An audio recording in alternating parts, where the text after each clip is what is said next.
So we did a video on the E900. Now we're going to be doing a video on the N1, which this is now my new favorite player and recorder that I use pretty much on a daily basis now for a lot of good reasons. Mainly because of the jog dial and just it's a much nicer player, nice all metal body construction. So to give you a size comparison, comparing it to the E900, they're pretty much the exact same size, except for that this one is a little more thicker, obviously, because it has the top hump as well as recording circuitry in here, while this one does not. It's literally just a player. So they're literally about the same size, same height, same width, except for that this one has the hump on the side for the connector, and everything's kind of just positioned in a different way. But yeah, they're quite similar in size, but obviously different in feature. This one's obviously a much more higher end player because it has a much bigger, better screen, has a jog dial, everything. So anyway, let's go over it, looking over it. So you have the volume controls on the side. Thank you for focusing. Okay, don't focus. You're great. I love you, iPhone. You can rot in hell. Please do what I told you to do. Yeah, don't you just love phones? Anyway, this is why I will be using my actual proper like camera, my SLR, but unfortunately I broke it waiting on the mail. So you have your volume up and down. You have your battery compartment for the gum stick battery. You have your track mark, or as I call it, the track splicing button. Over here you have the gum stick, not keep saying it gum stick, but the AA battery sidecar. Your 3-volt input as well as the docking connector. Now this uses the same battery sidecar as the E900. I don't know what the model this is, but on the side you also have the DEF 1.5 pin for you to put in a 1.5 volt input to charge it or to power it off directly. But yeah, same pin out and same connector size as the 3-volt connector. Very stupid. I mentioned that in the E900. I'm mentioning it again because very dumb to use the same exact pin, so you can easily jam 3 volts into the device and burn it out. So I don't know why they did that. I mean, I can look in the schematic and see if it's able to understand that it's not 1.5 volt, but yeah, I mean, it's so small. The text is so small that any average person would stick it in there and see that it works and assume that nothing's going to go wrong, but you're also going to be shoving like 3 volts directly into the daggone unit over the pins that expect to be 1.5. So I don't know. Wouldn't try it. Bad design. Anyway, on the side you have your line input as well as for headphones, which is really cool that it's also just line input, remote, and then you also have the your powered microphone input, so you can use a microphone like one of these. I can grab it. They're like one of these guys, which I actually plan on using one of these for when I go to I'm going to a festival. I'm actually planning on using this to do recording a set. Now it actually does work with it. I tested it. Works perfectly fine. I just don't know how I'm going to camouflage that, and also I'm going to mount it properly on me. I mean, I don't really need camouflage. They don't fucking care, but I just don't want to be holding this thing. Also on the side you have your line input, which is also optical in, so you can record directly off of CDs, as well as do the synchronous recording, which is very neat. And then you have the jog dial, like I said, for selecting tracks and the menu and everything. Then you have your door open, which, you know, not as violent as the E900. To give you perspective, yeah, that one's a really violent opening, but this one's a lot more subdued. Mostly because it has like a right head in there too, or just up at the top, which we'll get into that in a minute. So on the front you have the screen, the 3-line dot matrix display, as well as some other stuff. You also have this little D-pad like thing, which is up is pause, down is stop, and then this actually rocks, which doesn't feel like it. It's really weird. I don't like this button, being real with you. I don't like it at all. It's very annoying. But you have your next, back, and play, which you click the entire thing in, which, like I said, it's just kind of yucky. But, you know, once you use it, you get used to it. It's not a problem. It's just that, you know, it just doesn't seem like it makes any logical sense to design it that way. But I don't work for Sony, so who knows. Also, this is like 23 years ago, so who knows. Anyway, So you also have the insert button, which will matter if you're doing recordings and you need to like jump in the recording. You don't have it set to start in the recording because, as I read in the manual, if you were to start recording on a disc, it would just wipe the entirety of the disc, which is not cool. I don't know why. I don't know why you would want to like wipe an entire disc if you don't even hit insert. Now while it says that, I do believe that if you copied it from a computer, it won't do that because it marks it. It doesn't mark the little writable thing on the track, which means that it won't be able to. The player cannot erase a track that's not told it's writable if it came from a computer. But that's getting into the weeds. We'll talk about that later. But anyway, it's also have the group button, which is for like selecting a group on the disc, as well as going to group mode, as well as canceling the menu. So yeah, let's put a disc in it. Let's go give a little overview of it real quick. So in this case, we need to find something to stick in this thing. Let's find. I'll just use the same disc we used yesterday. We'll just use the Jazz Spastics collection. Or nah, let's not do that because I'm not trying to hurt everyone's ears. If I dare put in a sewer slut, it would absolutely make everyone like what the fuck are you listening to? You don't want to know what's in my collections. Anyway, so you can pop the disc in there like so, and the screen is okay-ish to record. It's just a little yucky to get it to fucking focus. You see right there, it says personal. That's because this disc has been stored as a personal disc. You see it's also in group mode. So play. Oh, in this case, I'm gonna jump real quick. I'm gonna put this in line out mode. There we go. So let's start going over the features. So go through the menu real quick. Well, first of all, one of my favorite, I think I love, oh my god, the best thing ever. You can just, I want to just scroll down and select a track. Like, oh, boom, we're done. We've already selected a track I want. I don't have to like skip next, trying to find a track.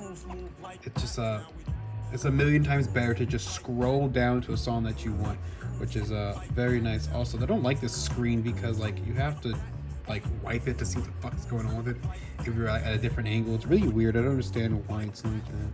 Let's zoom in real quick.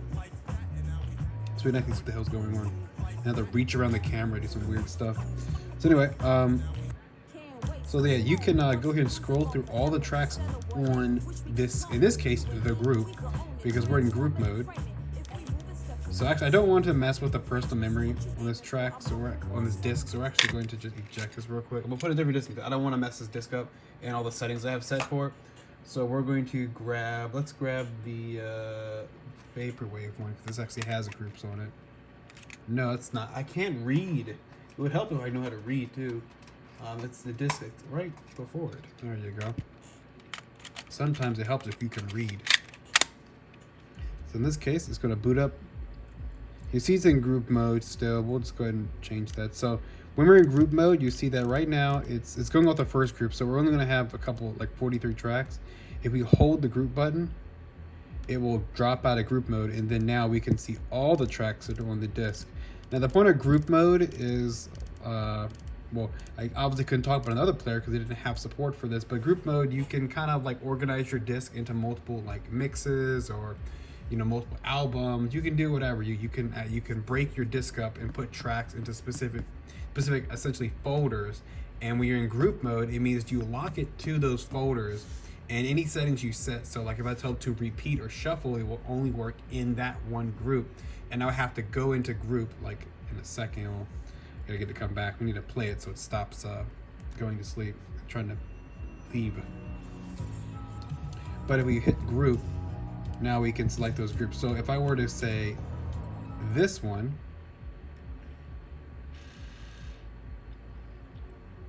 as it reads.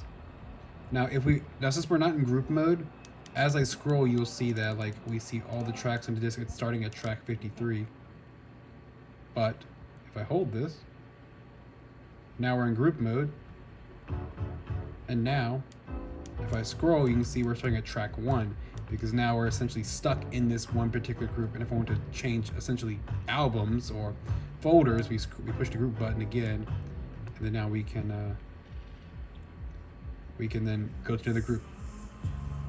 But like I said, if we were to go to play mode, set this to shuffle, and go to the next track, you'll see it will only stay, it's only going to stay inside of this particular group.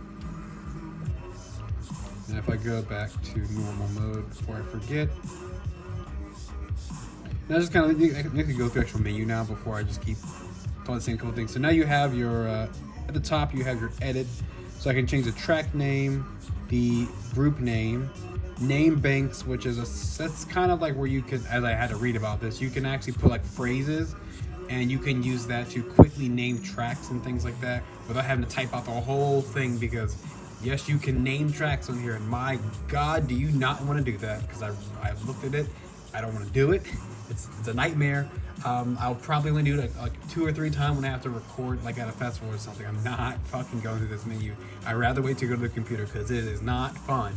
It is not fun to be entering text on this thing. But I mean, it makes sense that it's there because, yet again, this is like 2001. Computers aren't a common thing. Computers actually are not even a common thing now, as we can tell, where people like just don't use computers, they use their phone for everything.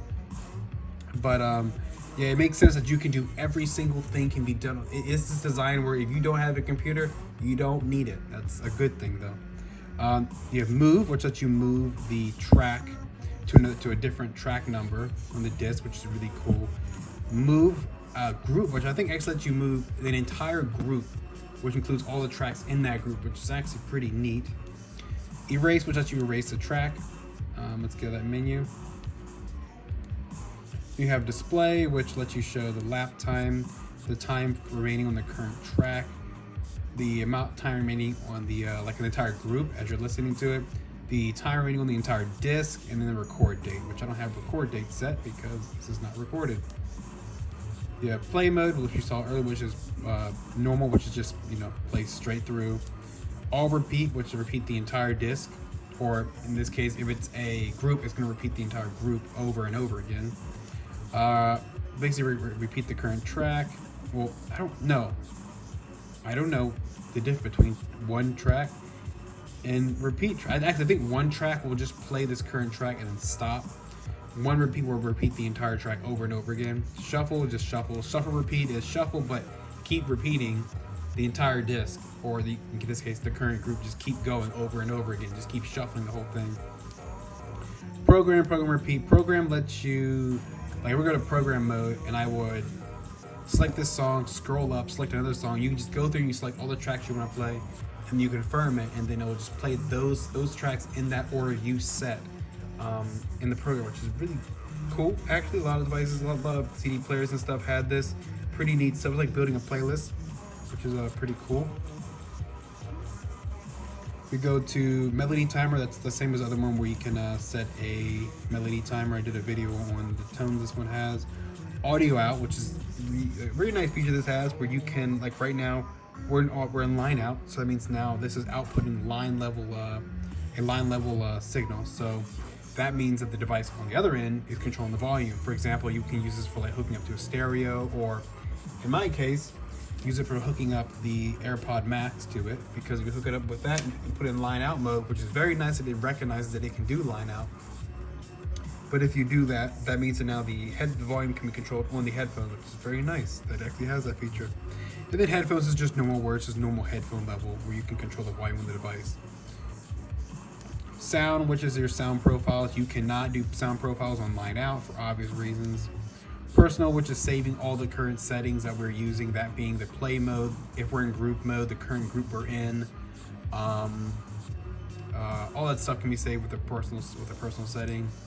And then option, you just have your beep, which you can set whether or not there is a beep on the next track play, all that stuff on the main unit as well as on the remote. Those are completely separate settings. And then AVLS, which, you know, is the usual volume limiter on every Sony device pretty much. And we're going to stop this real quick because there's actually more options. from a stop mode. So you have set the disk name, set the group name, release a group, which basically removes the group and releases all the items out of that group.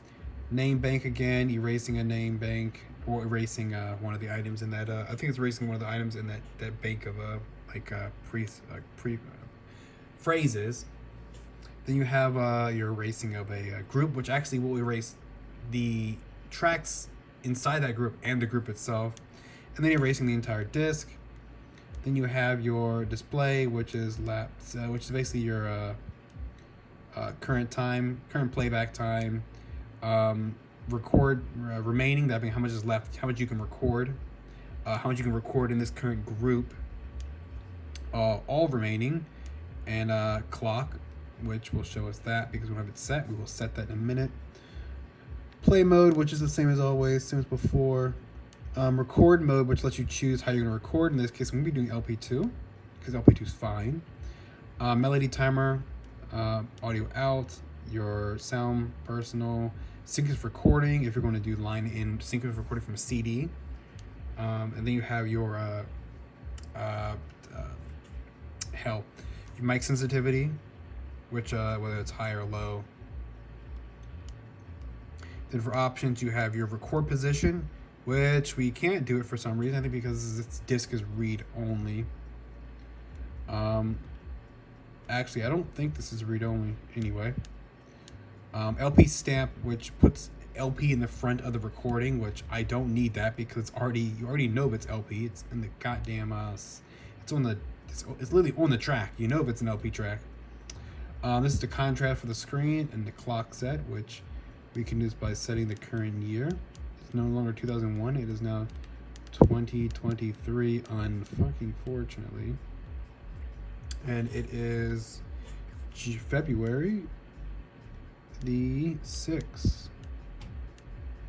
and doxing myself is currently 3:53 a.m. There we go, and now it will show the clock like so. Since we're in the clock mode, I think that this will once the device goes to sleep, the clock will go away like so, which is kind of annoying because what if I just want to see the fucking time? And I don't think you can just go straight to time. Yeah, it just goes back to the way it was, which is a little annoying. Anyway, repeat. Back to playing.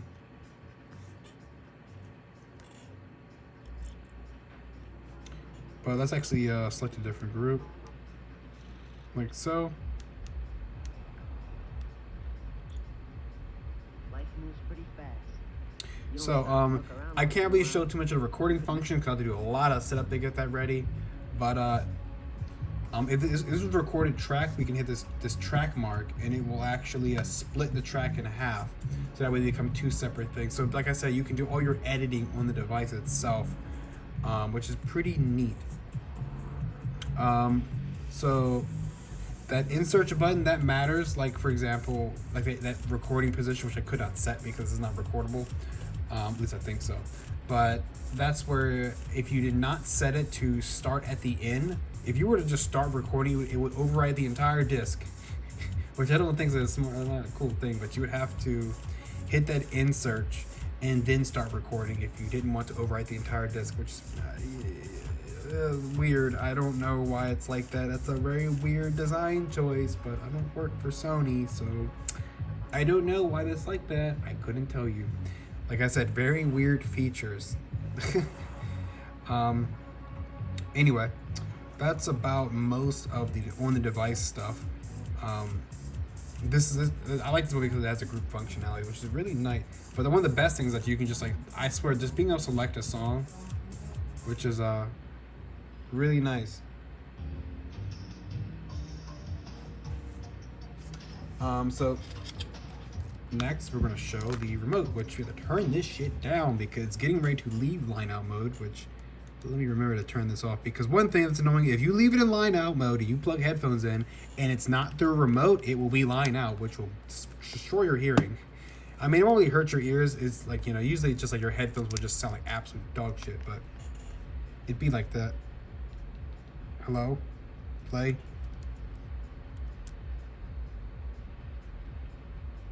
I don't hear anything.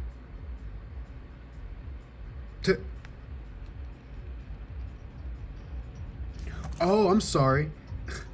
Line headphone level is just that fucking quiet. That's crazy. I did not know headphone level was that low. Yeah, line out was crazy. So yeah, let's go over the menu. Hold on 1 second. I should not be doing this in the video, but you know, it'd be like that sometimes. So on the remote, you have the same as before.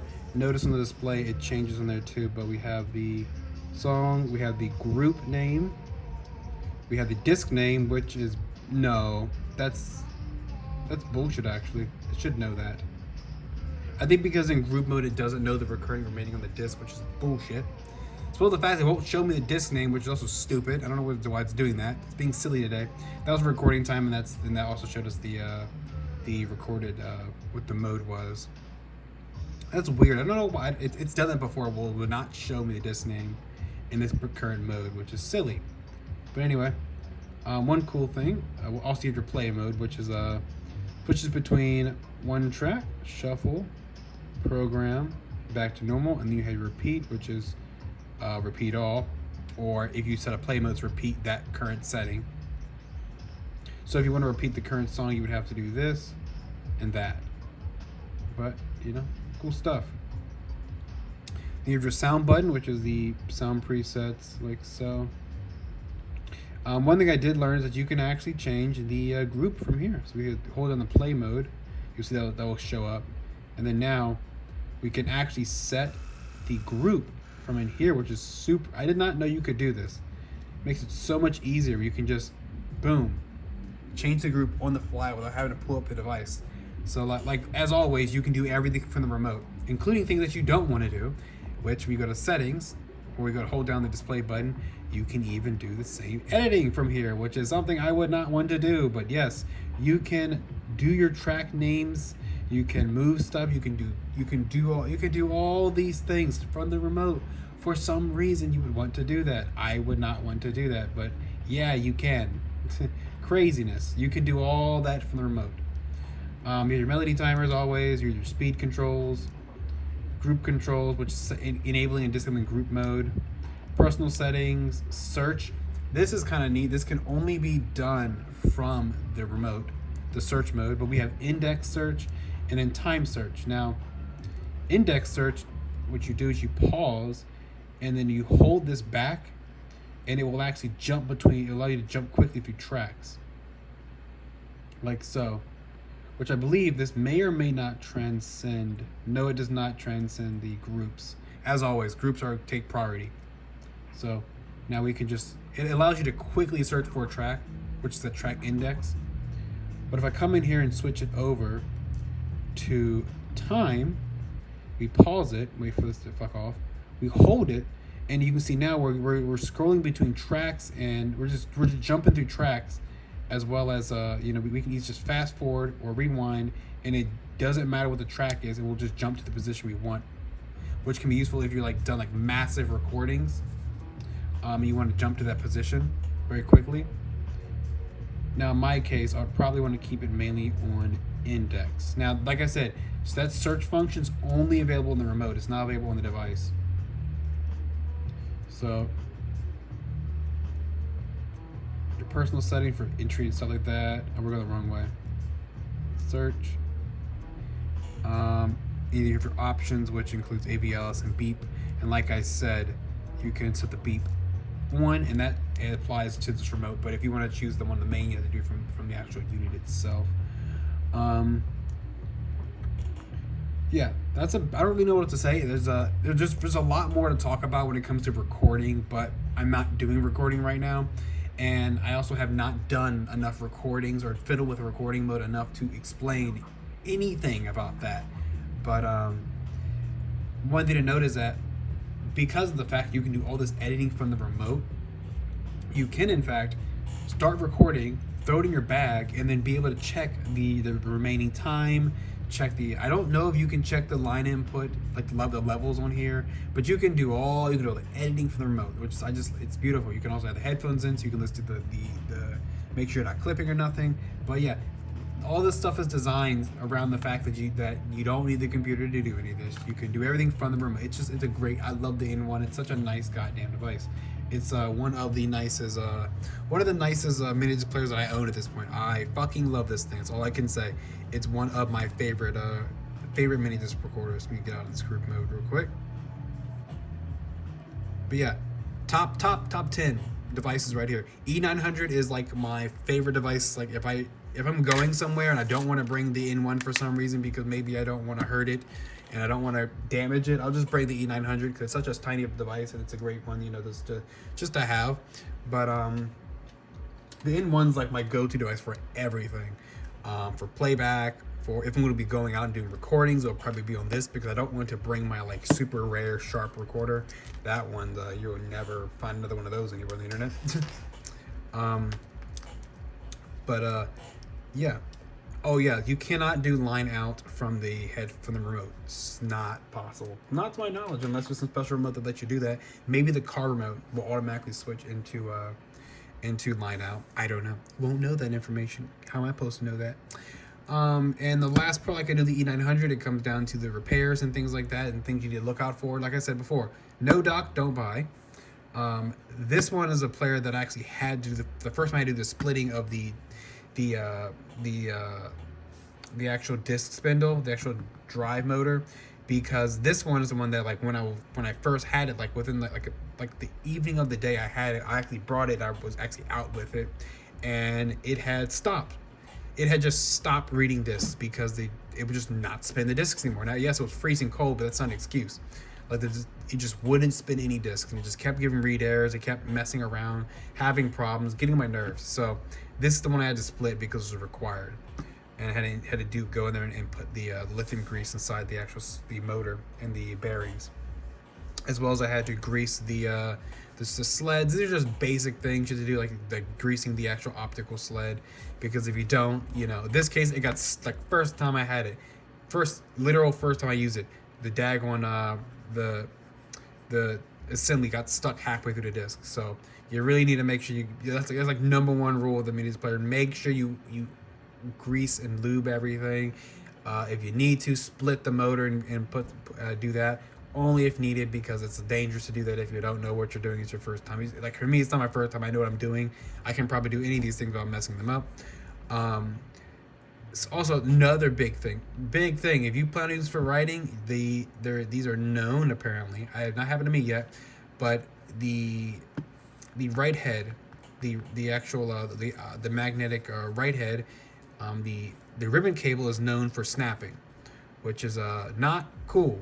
I'm actually thinking about opening this and reinforcing it, since it's okay right now, like getting some packing tape, cutting some nice little slits, and reinforcing the cable just to make sure that it doesn't snap. And if it does snap, it's not going to, like, you know, just extend the life of it. But I have to go look for some tape. But yeah, it's probably a good idea to maybe reinforce that cable, because if it does snap, you're going to have to like replace that cable and like do some micro soldering, get some speaker, like some very thin, like obviously coated wire, and then reconnect the right head, which is a fun thing that nobody wants to do. But in this case, I would do it for this player because I love this thing. But yeah, if it doesn't record, or if the person complains that it won't record, it's probably the right head. It's probably snapped. If you don't know how to fix it, don't waste your time. But if you do know how to fix it, or you know how to solder, and you can actually get in there, then go ahead and do that repair. But that's about the most that I can expect to go wrong with this. Is obviously everything needs to be greased. It's a 20-plus-year-old player. You're going to need to do that. Right head snapping, that's something that's going to happen. If it doesn't have a dock, don't even fucking attempt it. That's only probably have with device.